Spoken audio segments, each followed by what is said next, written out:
A ceasefire took effect today in parts of Syria, but fighting continues around Aleppo, Syria's largest city. The Syrian government and Russian forces are trying to retake that rebel stronghold.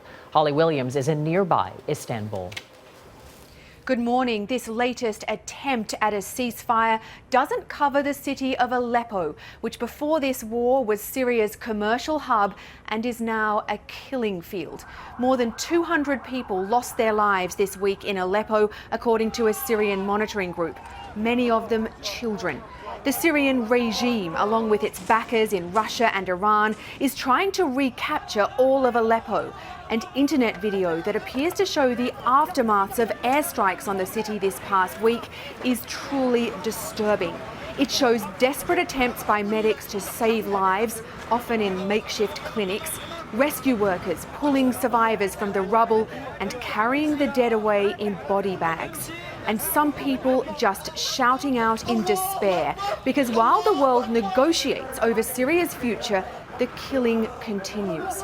On Thursday, one of the last hospitals still operating in the rebel-controlled section of Aleppo was destroyed by an airstrike. Doctors Without Borders, the international aid group that supported the hospital, said it was targeted with a direct hit and put the death toll at 50.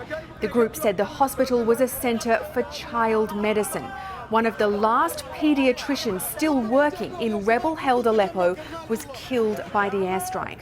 On Friday, the Muslim holy day, attacks in both rebel-controlled and regime-held areas were reportedly around mosques. And things could be about to get even worse for the people of Aleppo. The US says that Russia has moved heavy artillery to outside the city, sparking fears of a new offensive or a siege of rebel-held areas. Anthony. Holly Williams. Thank you, Holly.